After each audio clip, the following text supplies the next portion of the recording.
আমরা যখন ছোট মানে এই ধরুন 4-5-এ পড়ি তখন কিন্তু একটি বিশেষ জিনিস নিয়ে পড়াশোনা করছিলাম। তখন বিজ্ঞান পরীক্ষা নামের একটা পরীক্ষা হতো, যাতে আমরা পড়াশোনা করছিলাম যে গ্লোবাল ওয়ার্মিং বা বিশ্ব উষ্ণায়ন নামের কোনো একটা জিনিস আসতে চলেছে, যে আমাদের যে ওজোনের লেয়ার আছে সেটি আস্তে আস্তে ক্ষতিগ্রস্ত হচ্ছে।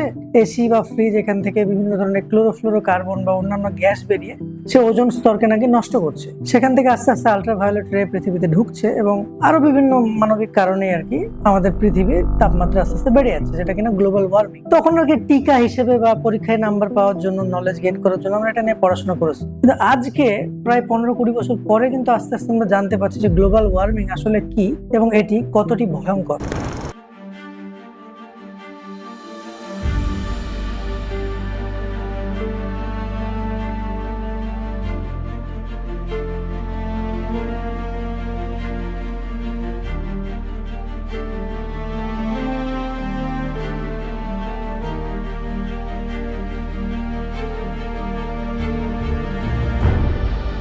গ্লোবাল ওয়ার্মিং এর কারণে আজকে বিশ্ব উষ্ণায়ন এতটাই বেড়ে চলেছে যে কলকাতা এবং তার আশেপাশে শহরের তাপমাত্রা 40-45 ডিগ্রি ছাড়িয়ে যাচ্ছে।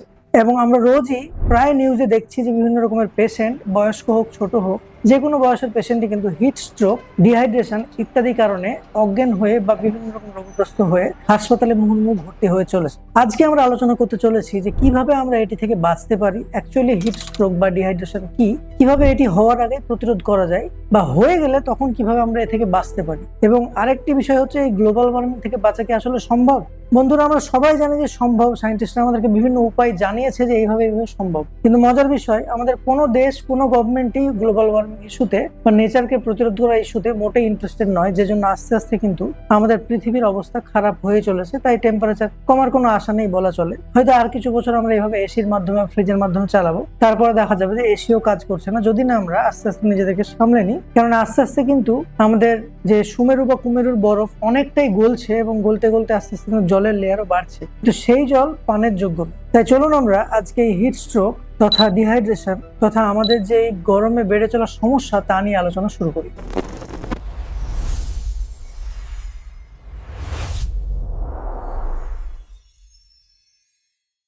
বন্ধুরা, এই ভিডিওতে আমি ডক্টর শামিউল আনসারী আপনাদেরকে জানাতে চলেছি যে এই গরমেও আমরা হিট স্ট্রোক থেকে, ডিহাইড্রেশন থেকে কি করে ন্যাচারালি বাঁচতে পারি। এবং ভিডিওটি শেষ অবধি দেখুন, কেননা লাস্টে কিন্তু আপনাদের জন্য রয়েছে একটি বিশেষ প্রো টিপস। অ্যাকচুয়ালি আমি এর আগের একটি ভিডিওতে আপনাদেরকে জানিয়েছিলাম যে আমরা ঘরোয়া উপায়ে ঘরের তাপমাত্রা যে খুব বেড়ে যাচ্ছে সেটাকে আমরা কিভাবে একটু কমাতে পারি উইদাউট এসি বা উইদাউট কোনো রকমের আর্টিফিশিয়াল জিনিসপত্র। কিন্তু আজকে আপনাদেরকে আমি জানাবো যে হিট স্ট্রোক থেকে পার্টিকুলারলি আপনারা কিভাবে বাঁচবেন। প্রথমে আমরা চলে আসি যে হিট স্ট্রোক কি। অ্যাকচুয়ালি আমাদের শরীরের তাপমাত্রা যে নিয়ন্ত্রক ব্যবস্থা, মানে আপনার শরীর নিজেকে ঠান্ডা করার কিছু প্রসেস রাখে। যখন আপনার শরীর খুব গরম হয়ে যায় তখন কিন্তু আস্তে আস্তে শরীর সেই তাপমাত্রা থেকে কমাতে চায়, কিন্তু যখন এই তাপমাত্রা 40 ডিগ্রি সেন্টিগ্রেড ছাড়িয়ে যায়, অর্থাৎ আপনার তাপমাত্রা 40 ডিগ্রি সেন্টিগ্রেডের ওপরে চলে যায়, শরীরের আভ্যন্তরীণ তাপমাত্রা, তখন কিন্তু শরীর আর সেই তাপমাত্রাটিকে কন্ট্রোল করতে পারে না। তখন তার ঘর্মগ্রন্থি বা ঘাম হওয়ার যে প্রসেস সেটি আস্তে আস্তে বন্ধ হয়ে যায়, মাথা ঘুরতে শুরু করে, আপনি ভুল বকা শুরু করেন, আস্তে আস্তে খিঁচুনি হয়, হার্টবিট অত্যন্ত ফাস্ট, 100 এমনকি 110 এরকম ভাবে তার থেকেও বেশি চলে যেতে পারে। এছাড়াও খিঁচুনি হয়ে যাওয়া, বমি হওয়া, এগুলো তো রয়েছে, এবং শরীর অত্যন্ত গরম হয়ে যায়, এগুলো কিন্তু হিট স্ট্রোকের লক্ষণ। এইভাবে মানুষ অজ্ঞান হয়ে যায়, এমনকি এটি আস্তে আস্তে প্রাণনাশক বা প্রাণঘাতীও হয়ে যেতে পারে। বন্ধুরা, এই ক্ষেত্রে আমরা কিভাবে বাঁচবো সে নিয়ে আজকে আমরা আলোচনা করতে চলেছি। তাহলে এখান থেকে আমরা কিভাবে বাঁচতে পারি চলুন আমরা আলোচনা করি। প্রথমত, হিট স্ট্রোকের জন্য যে যে জিনিসগুলো আমরা এড়িয়ে চলুন, আমরা বিভিন্ন পয়েন্টে পয়েন্টে আজকে এগুলি আলোচনা করবো যাতে আপনার বুঝতে সুবিধা হয়। প্রথমত বলি যে কেন হিট স্ট্রোক হয়। যখন আপনার শরীরের তাপমাত্রা 40 ডিগ্রি ছাড়িয়ে যায়, 40 ডিগ্রি সেন্টিগ্রেড, তখন কিন্তু বডি যে ঘর্মগ্রন্থ সেটি বন্ধ হয়, অর্থাৎ আপনার ঘাম হওয়া বন্ধ হয়। আপনি তখনই কিন্তু বুঝতে পারবেন যে আপনার বডি এত গরম লাগছে অথচ কোনো ঘাম হচ্ছে না। তার মানে এটি কিন্তু একটা সিগন্যাল যে আপনার হিট স্ট্রোক হয়তো হতে চলেছে। তাই সবসময় আপনাদেরকে চেষ্টা করতে তুলোর বা অ্যাকচুয়াল রিয়েল কটনের জামা কাপড় পরার, এবং একটা হালকা কালারের, যাতে আপনার খুব ডিপ কালার, ব্ল্যাক বা এই ধরনের কালারে কিন্তু বেশি তাপ সংরক্ষণ করে তথা বডিতে বেশি তাপ সরবরাহ করে, তাই হালকা কালারের জামা পরার এবং খুব বেশি টাইট জামাপত্র না পরে। এরপর আপনাদেরকে খাবার দাবারের প্রতি বিশেষ মনোযোগ দিতে হবে। যেমন ধরুন, এই গরমের সময় যদি আপনি ঘি, মশলা, তেল জাতীয় খাবার খান বা খুব বেশি চর্বি জাতীয় খাবার খান, তাহলে কিন্তু আপনার বডির তাপমাত্রা এমনিতেও বাড়বে। চেষ্টা করতে হবে আপনাকে একটু ন্যাচারাল যেগুলো ঠান্ডা খাবার, যেমন ধরুন তরমুজ হয়ে গেল, দই হয়ে গেল, চিড়ে হলো, বা ধরুন ছাঁচ বা আগেকার দিনে ঘোল এখনো যেটি পাওয়া যায়, এই ধরনের খাবার দাবারগুলি খেলে এবং রসালো ফল যেমন তরমুজ বা পেঁপে এগুলি যদি গরমের সময় খাওয়া যায় তাহলে কিন্তু শরীর ঠান্ডা থাকে। এবং আমাদের বাঙালির ঐতিহ্য পান্তা ভাত যদি আপনারা খান তাহলেও কিন্তু শরীর অনেকটাই ঠান্ডা রাখতে সে কিন্তু সক্ষম। এবং এই ব্যাপারে আপনারা ডিটেলসে জানতে, মানে গরমে কি করে শরীরকে ঠান্ডা রাখা যায়, আগের আমার ভিডিওগুলো দেখতে পাবেন। এই খাবার দাবার হলো। তৃতীয়ত হলো, দিনে যে আপনার প্রচন্ড দাবদাহ যেদিন হয়, বাইরে লু বয়, সেদিন যতটা সম্ভব কাজ থেকে আপনাকে মানে চেষ্টা করতে হবে যে কম বাইরে যাওয়া, বা বাইরে গেলেও ক্যাপ পরে বা শরীরকে একটু যাতে হিটটা কম লাগে সেই ব্যবস্থা নিয়ে বাইরে যাওয়া। বাড়িতে থাকলেও জানালা দরজা বন্ধ রাখুন, রাত্রের আগে সন্ধ্যার দিকে হয়তো খুলে দিলেন, আস্তে আস্তে হাওয়াটা ঢুকলো, বা খোলা রাখলে জানালা সেখানে আপনারা ভিজে পর্দা ঝুলিয়ে রাখুন, যাতে বাইরের হাওয়াটা একটু হলেও ঠান্ডা হয়ে ভেতরে ঢোকে, এবং ভালোভাবে ঘর মুছে রাখুন এবং যাতে প্রপারলি ড্রাই হয়ে থাকে। এবং আপনার শরীর যেগুলি কুচকে আছে বা ভিজের জায়গা আছে, মানে ভাঁজ হয়ে আছে আপনার জায়গা, ভিজে ভিজে থাকে, সেই জায়গাগুলিকে পরিষ্কার রাখুন।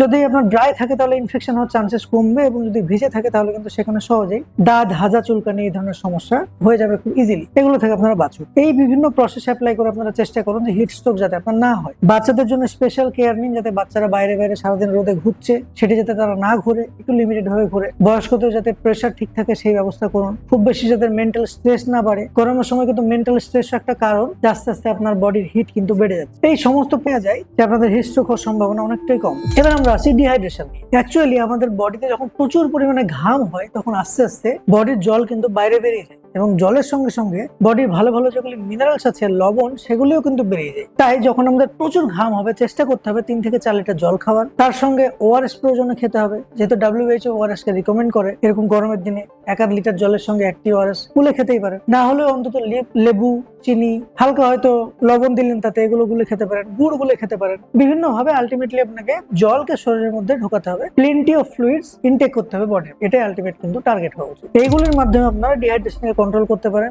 ঘামকে বন্ধ করার প্রসেসটা ভালো না। অনেকে চায় যে আমার এত বেশি ঘাম হচ্ছে, কোনো ওষুধ খাই, ঘামটাকে বন্ধ করি, বা ডাক্তারদের কাছে গিয়ে বলে ডাক্তারবাবু অনেক ঘাম হয়, এটাকে বন্ধ করো। আসলে আপনি ভুল করছেন। ঘাম হওয়া কিন্তু আপনার জন্য ভালো। হয়তো এটি কিছুক্ষণের জন্য মনে হয় যে বিরক্তিকর, কিন্তু আসলে ঘাম আপনার বডিকে হিট করতে হেল্প করে। এটি একটি বডির ন্যাচারাল প্রসেস। তাই ঘাম হতে দিন এবং সুস্থ থাকুন। অনেক তো হলো এই ধরনের থিওরিটিক্যাল কচকচানি বা সায়েন্টিফিক বক্তব্য। এবার আমি আপনাদেরকে একটি দেশি গল্প শোনাই। গল্পটি হয়তো গ্রামের মানুষদের কাছে খুব ইজি মনে হবে, শহরের বা যারা অনেকটা শহুরে জীবনযাপন পালন করেন তাদের জন্য একটু কঠিন মনে হবে, কিন্তু এটি রিয়ালিটি। চলুন গল্পটা শোনা যাক। দুটো মানুষকে আমরা নিচ্ছি। একজন যে কিনা অফিসের ওয়ার্কার, একজন ভালো অফিসের এক্সিকিউটিভ লেভেলের কর্মী। সে সকালবেলা উঠে জিম করে, দৌড়ায়, তারপরে সে অফিসে যায়, বাড়িতে খুব সুন্দরভাবে সে কাটায়, খুবই ভালো খাবার দাবার খায়, বেশি কোনো ফ্যাটি খাবার খায় না, সবকিছু এড়িয়ে চলে, স্বাভাবিকভাবেই থাকে। তারপরেও কিন্তু তার হাইপার টেনশনের প্রবলেম, তারপরেও কিন্তু সে ভালো নেই, তার সুগারের প্রবলেম। এবং সে ছোট থেকে যে খুব অযাচিত জীবন পালন করেছে তেমন কিন্তু নয়। ছোট থেকে সে মোটামুটি কিন্তু একটা ডায়েটের মধ্যে থেকেছে, বা তার ফ্যামিলিতে তাকে ভালোভাবে রাখা হয়েছে। তারপরেও সে হয়তো অনেকটা সুস্থ নেই, এবং সে সবসময় এসিতে থাকে। কিন্তু যখনই সে এসি থেকে একটু বাইরে যায় সঙ্গে সঙ্গে হাঁসফাঁস করে, প্রচন্ড ঘাম হয়, শরীর চলে না। এটি হলো পার্সন 1। এবার আমরা চলে আসি পার্সন 2, যে কিনা সাধারণ একটি গ্রামের একজন চাষি মানুষ। তার বয়স প্রায় ধরুন 50-55। তারপরেও তার শরীর কিন্তু অনেকটি সুস্থ। সে প্রত্যেকদিন সকালে উঠে, ভোরে উঠে অল্প কিছু চিড়ে দই খেয়ে কাজে চলে যায়, বা পান্তা ভাত খেয়ে কাজে চলে। 12টা, 1টা, 2টো অব্দি চরম দুপুরে রোদে সে কাজ করে। কোনোদিন বৃষ্টি হয়, কোনোদিন হাওয়া হয়, কোনোদিন লু বয়। এতে তার শরীরের উপর দিয়ে কিন্তু ঝড়ঝাপটা চলতেই থাকে। তারপরেও দেখা যায় যে কোথায় বছরে 2 বছরে একবার তার একটু কাশি বা একটু জ্বর হয়, ডাক্তারের কাছে যাওয়ার প্রয়োজনও পড়ে না। হয়তো গ্রামের দিকে কাল মেঘে পাতা চিবিয়ে বা কোনো বাসক পাতা খেয়ে তার কিছু ঠিক হয়ে যাচ্ছে। অথচ দেখা যাচ্ছে সে চরম ভাবে, যাকে আমরা থিওরিটিক্যাল ভাষায় বলি, যে ব্যাকটেরিয়া বা ফাঙ্গাসের প্রতি এক্সপোজড। মানে সবসময় সে বাইরে ধুলোবাতিতে ঘুরছে, বাইরে সে বিভিন্ন রকমের পোকামাকড়ের সঙ্গে থাকছে, সাপখোপের সঙ্গে থাকছে। তারপরেও না তার অ্যালার্জিক প্রবলেম, না তার কোনো ইমিউনিটি প্রবলেম, না তার এই ভয়ঙ্কর গরমে কোনো সমস্যা। হিট স্ট্রোক হওয়ার তো কোনো সম্ভাবনাই তাদের নেই। তারা তো মানে সূর্যের সাথেই খেলা করে, এরকম ব্যাপার। এবার এইখানে কিন্তু শহরের সেই মানুষটি যে এত পশ ভাবে, এত নিজের জীবনকে পরিমিত ভাবে কাটাচ্ছে, তার কিন্তু হিংসা হবেই।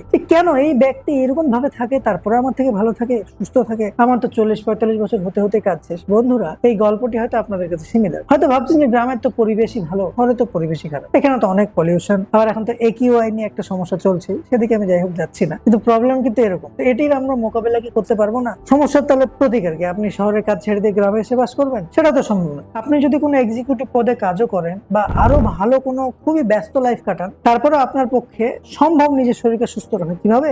জাস্ট সিম্পল, আপনি নিজেকে নেচারের কাছাকাছি রাখুন। যত নেচারের কাছাকাছি রাখা যায় ঠিক যতটা সম্ভব বাইরে থাকুন, খালি পায়ে হাঁটুন, যতটা সম্ভব চেষ্টা করুন ওষুধ এড়িয়ে, মোটামুটি না ওষুধেই নিজের শরীরকে একটু ম্যানেজ করে ডায়েট কন্ট্রোল করার মাধ্যমে, ন্যাচারাল থেরাপির মাধ্যমে, আমাদের হোমিওপ্যাথির মাধ্যমে, আয়ুর্বেদের হেল্প নিয়ে। আমাদের তো এখন ভারতে আয়ুষকে প্রচন্ডভাবে গভর্নমেন্ট এবং মানুষ চেষ্টা করছে প্রমোট করার। রিসেন্টলি আমাদের ওয়েস্ট বেঙ্গল গভর্নমেন্ট আয়ুষের আলাদা রকম ভাবে একটি দপ্তর বানানোর চেষ্টা করছে। চেষ্টা করুন আমাদের দেশীয় পদ্ধতিগুলোকে অ্যাপ্লাই করার নিজের জীবনে, এবং সফিস্টিকেটেড লাইফ থেকে আপনারা বেরিয়ে আসুন, ন্যাচারাল হয়ে যান, হাওয়াতে হাঁটুন, চেষ্টা করুন একটু একটু বাইরের আইসক্রিম খেয়ে নেওয়ার, কখনো কখনো ফুচকা খেয়ে নেওয়ার, কখনো কখনো বাইরের রোড সাইড খাবার খেয়ে নেওয়ার। আপনার শরীর নিতে পারছে না, এটি আসলে রিয়েলিটি। এটি রিয়েলিটি নয় যে রাস্তার ঘুগনিতে খারাপ থাকছে তাই আপনি অসুস্থ হয়ে পড়ছেন। That's not the reality. Reality আপনার শরীর সেই ফুচকাটিকে, যেটিকে আমাদের গ্রামের ছেলেরা রোজ 5 বার করে খায় তাও কিছু হয় না, আপনার শরীর সেটি নিতে পারছে, সেটা আপনি মেনে নিন এবং নিজেকে চেষ্টা করুন আস্তে আস্তে নেচারের কাছাকাছি আনার। দেখুন বাইরের খাবার রোজ খেলেও, ফুটপাতের খাবার খেলেও কিন্তু কিছুই হবে না, কারণ আপনার শরীর ফিরে আসবে সেই রকম, সেই পুরনো আপনার